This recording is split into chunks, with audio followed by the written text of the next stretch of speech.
Hey guys, welcome back to the Geekbox, and we're doing another video today on Hitman, which obviously is a big thing on my channel right now, especially as now we've had the launch of the Freelancer mode. So I know there's actually a lot of people that have actually come into the game, which has been great news considering Hitman is an older game now. They've now merged it all in, so there's no more Hitman 1, 2 or 3, there is just Hitman World of Assassination, which the way they've done it I think is absolutely brilliant. But on that note, I thought this is a good time to go over some pointers that I've used in the game so far. So I wanted to do 10 tips to help new players or players that are still getting used to the game or now going through Freelancer, or even people that haven't been on it in quite a while, so they've added some of these features in as the game's progressed, and hopefully it will help you to hit your goals and take out your targets. So join me in checking out 10 tips to take you through the Hitman World of Assassination series. And don't forget, if you haven't already, please feel free to hit that subscribe button to stay up to date on all the latest content, and of course hit the like button if you like the video. And also remember guys, this video is sponsored by Dubby. If you use the code TheGeekbox, all one word, on checkout, and check out with the link below this video, you can save 10% on a clean energy drink to help you to focus on those late night game sessions, whatever it is you got to get done. Anyway, to start us off, before we do the list, there is one thing I wanted to actually point out in the game which is really important I think, and a lot of people I've found seem to miss this as well. Actually, in the game itself, you've got a built-in marker that actually tells you if you've still got Silent Assassin. If you go into your settings, you'll activate this green cross gun mark. Now, that will either change red when you fail out of Silent Assassin, or yellow, and it will show a picture like a camera or something, which basically will let you know what you need to do to get back to Silent Assassin. Well, that in mind, this leads on to our first one, and that is that even if your targets spot you, it doesn't actually matter as long as you're killing them afterwards. As you'll see here, he's seen the gun and then he's been shot in the face. You'll notice as I did that, it actually went red to say that you'd failed at Silent Assassin, and then switched back to green once he was dead, because technically he's a witness that's allowed to be killed still in Silent Assassin, and you took him out. But I wanted to start off with that one just because I saw that there was quite a few people that actually seemed to, they got that recognition, it turned red, and then they restarted the mission, and I don't want you guys wasting your time by doing that sort of thing. So moving on to our next point, poisons.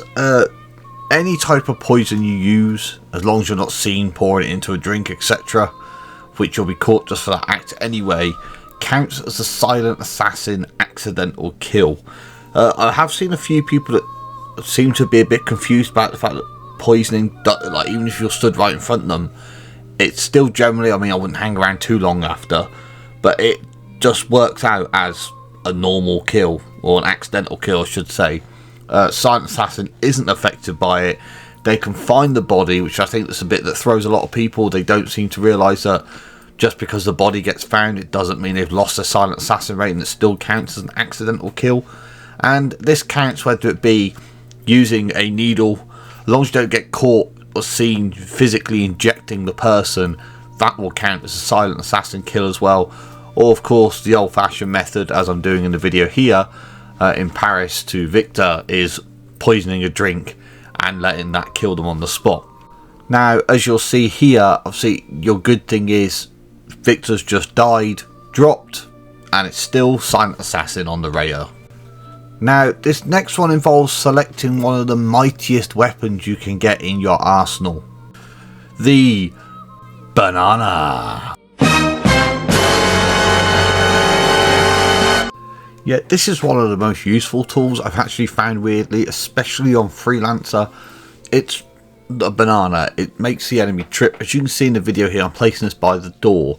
Now, I use this most of the time on non-targets for a very specific reason, but there's a good few things you can do with it. Now, obviously, you can take the banana with you if you unlock it. I'll put a card here above for the mission that lets you unlock it if you haven't already, and you find them in various places around different maps. Now, because it's a trip tool, it causes no issue. It's an accident that happens.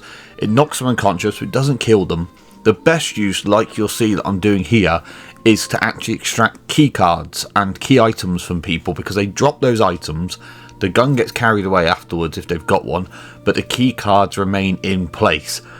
The other way of doing it is if you want to knock somebody out in a specific place, so you can set up an accident kill for them, like pouring water and using a taser, or if there's already water, using a taser and things like that. So it's got a lot of benefits. You'll see here, slips on it, she's unconscious. If the body gets found, it doesn't matter, they just wake her up. But that's now giving me the key card for the mansion. There's just so many different things you can do, and you get creative, and you can combine it with other things like distractions and using your gun, etc. So it's just a great unique tool, and you can use it to still get your silent assassin rating. So you'll notice there I actually mentioned about using a gun with the banana. Now one thing I'm referring to is what I'm going to show you here is bullet luring or shot luring. So you put a banana down, you can shoot next to it. It works in the same way you'll see here. If I shoot this wall, put my gun away, so you've silenced pistols only, the person notices, and just like throwing an object to distract somebody, they go and investigate it. This is a great way, especially when you start off with nothing that you can throw, but you've got a silenced weapon, which will help you a lot when you're in Freelancer. You can still lure people to the places that you want to go. So that's how bullet luring works. Obviously, try not to use it too much, because if you do too many shots that people recognise it, it will raise an alert. But it's just a great way of, as a backup plan, getting people to where you need them to be. So next we're going to look at what I call the peekaboo method. I know a few other guys have as well that I've seen with this, where we're literally going to expose ourselves into the sight of the enemy, and long enough that they can identify there's something they need to check, and then we hide away so they come and investigate. You can speed this method up by actually pointing a gun at people, but with guards, like you'll see here, the circle swirling. Once that yellow gauge gets to about 3/4, the guard will come over to have a look for you. You can speed that up with a pistol, but keep in mind a lot of guards, it's actually quite dangerous. They will instantly go to alert. So as you can see though, straightforward, it just lures them in, and then you can grab them around the corner, spam the button or whatever. You can do that as many times as you need to, and that's just an easy way to either get guards out of the way, or you can use it to lure a target away into a separate place and then kill them without anybody noticing. So it's a good little trick to know. So in this next one, we're going to cover the micro explosives. There's a good reason why I want to cover these in general. It's the fact that you'll see here a micro explosive can be placed and not seen, which is obviously normal explosives can be detected, etc. It allows you to set up a whole host of things, or if you just straight up want to blow somebody up or blow something up, you can use a micro explosive. Or one of the best examples is the micro taser. You can place it in a puddle of water and it can't be seen, so you either set it off when they step in it, accidental kill straight away. As you'll see here, this as well, I placed it and I thought he was going to come to this side, as he does at times, but you can see here, I walk up to the guard with it in hand, place it right in front of him and walk away, and nothing. Detonators is going off and still nothing. I've even retained my silent assassin rating through this mission, even though I've used an explosive that everybody's heard, so it can be used as a distraction as well. And you can see the stroll away, wasn't spotted, guard's got no idea. And like I said, the secondary is with the micro taser, you've got set it in a puddle, you can overflow a sink, pour your own water, find a natural puddle, whatever you like, drop it in there, it doesn't get spotted, activate it when the target hits the puddle, boom, easy accidental kill, silent assassin, great for things. I mean, if you ever get the chance to pick one up in Freelancer, pick it up, replace it as soon as you can, etc. So especially the micro taser, it's just too good a tool to miss. And so we're going to move on to our next thing, as we're now running through Hokkaido. It's a perfect place to explain about master disguises. Now, in most levels, you've got really strong disguises and you've got some master disguises. Prime example here in Hokkaido is you've got the chief surgeon, you've got the leader of the entire place as well, and we're going to grab his outfit as a director. So obviously you can see here as well how to get his outfit if you want to use it. It's also in my other videos as well, guides to do with Hokkaido. You'll see here, we're going to use the banana trick we talked about earlier. You'll also see the flaw in it is the fact that he does warp round the banana slightly, which is irritating at the time. But the great thing is, most levels, if you look out for things like flashy looking guards, they're called an elite guard, or they're personal bodyguards. You've got, with some of the soldiers, you'll get ones that are wearing red berets sometimes, so they're like elite or commanding soldiers. So you generally get those outfits, you can get in most places. You have got in Morocco, you've got the waiter's outfit, if you can get that. That lets you walk around the school where your target is. A lot of targets are placed in Freelancer as well. So these disguises, they just have so few enforcers behind them. They give you access to practically everywhere if it's a master disguise. You'll see here, we're using this trick to lure in the director here. Also, I used this clip, just slightly back, it shows that don't give up too quickly. You can lure him in. I've done that trick 100 times. 99% of the time it goes perfectly fine. And for some reason, this one time when I was recording this, it decided not to play ball. But as you see, this disguise, well, like with any disguise, get them, knock them out, take the disguise. In this case, you can get to any of the surgery areas whatsoever. I think there's like one guy behind the bar that can see through it, and there's his personal security guard at his office that can see through it, because obviously he recognises him as a person. But it gets you everywhere. So generally, if you want, you can look up Google and that will tell you where the master disguises are.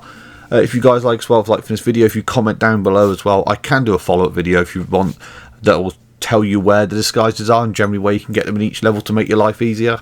But master disguises, once you get used to them, they are just an essential part of getting those really complicated challenges done and getting Silent Assassin on some of these tougher targets that you'll be up against. So next, we're going to talk about two great tools for you to have in your arsenal: the Seeker one, and any dart gun to like the Taunton dart gun is one for me. And these basically are your keys to get into difficult targets and setting up some really bad things. Now, the Seeker is an emetic weapon. It will cause sickness just like using an emetic mine, poisoning a drink, etc. And the dart gun will knock out a target almost instantly. It doesn't destroy your Silent Assassin rating at all.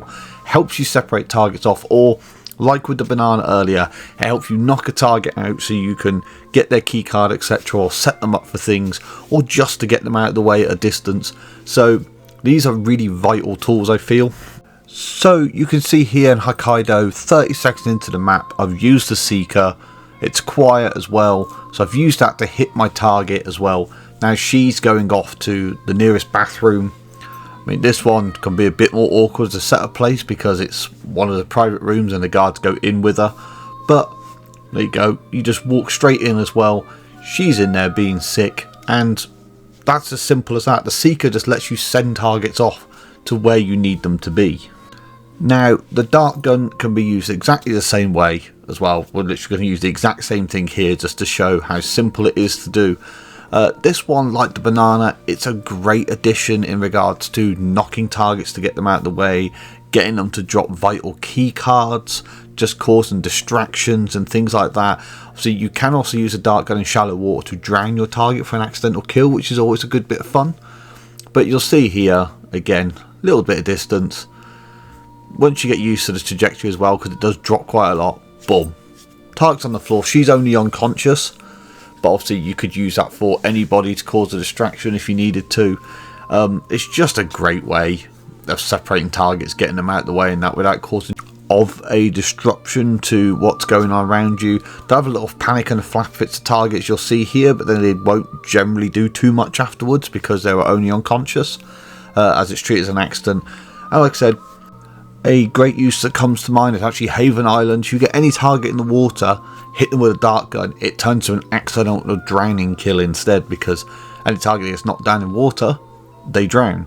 Obviously this knocks them straight to the floor, so they'll drown. So get used to playing around, experimenting with it, and you'll get the hang of how to use it in different ways. Talking of accidental kills, this takes me on to the propane tank, which is an item you find in like every map, everywhere basically at times it seems. I think there's only a few levels, there's only one or two, but this is your transportable, easy access, accidental explosive kill. So you can see here, I've just grabbed a tank, now I'm looking around for a target to use it on. you can place the tank where you want, or you can throw it. If you throw it, it does the same as the first time you shoot it. It starts spitting out gases. But here, taking cover, shoot it once.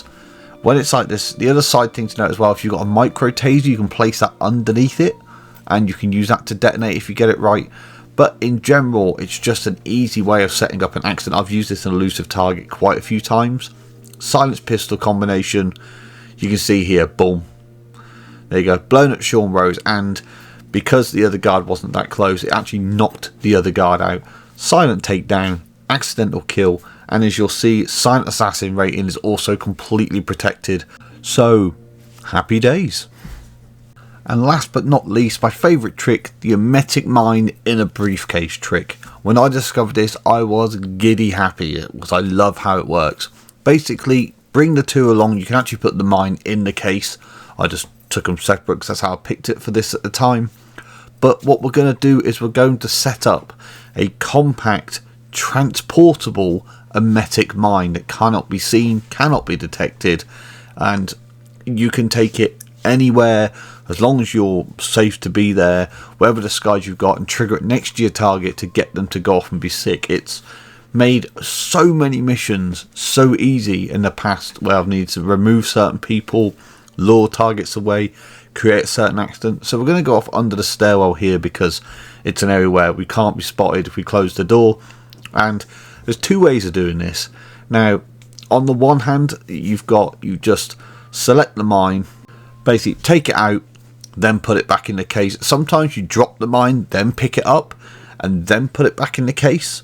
It can be a little touchy in ways with that, but that's why put it down first, then I've gone, well, went around to my case first like an idiot, pick it up, then choose to put it in the case. When it's armed, you'll hear the beep, and when you go back into your inventory, you will see that there is the detonator available. So now we go back in, now we've got just the detonator, so we know now it's in the case. If it doesn't do that, just place your case on the floor, do the same process, then it will work. Then we simply walk up to our target where we want to, get as nice and close to them as we physically can. As you'll see here, Victor from the first level in Paris. Detonate the mine, boom, target struck. You'll see as well, we even actually got him whilst we were walking, and an added bonus, we also got his bodyguard there. So if you're trying to do a mission where you got to take out Victor and his bodyguard, then you could do it so easily, exactly how I've done it there. Because I know I've come across quite a few people that haven't actually done that one yet, which is funny because then it's like one of the oldest missions in the game because it's level 1 from Hitman 1. But you'll see it separates them into 2 bathrooms, and now we can just walk in on our target and have a good old-fashioned drown and kill. Easy as anything, and that's all just been done by that simple setup with the emetic mine. You can use it in basically any briefcase, and there we go. Job's nice and easy. And obviously that's an accidental kill, so when his body does get found, it doesn't matter. Anyway, I hope these tips have helped you guys. I know these things have really helped me progress throughout the game, so I'm hoping they do for you as well. If you are new to the game, really hope you enjoy Freelancer and the Hitman storyline. I think this game has been absolutely amazing and stood up against it over the years so well because of everything they've done to keep it fresh and innovative, and they're still adding things to it now, which I think is an amazing job by IO. It blows me away as a Hitman fan, and I feel valued as a customer. Well, anyway, thanks for watching the video, guys. As always, I'll see you all out there. Take care. If you haven't already, hit that subscribe button to stay updated on all the latest content. Hit the like button if you enjoyed this video, and let me know what your favourite trick was on the list in the comments down below.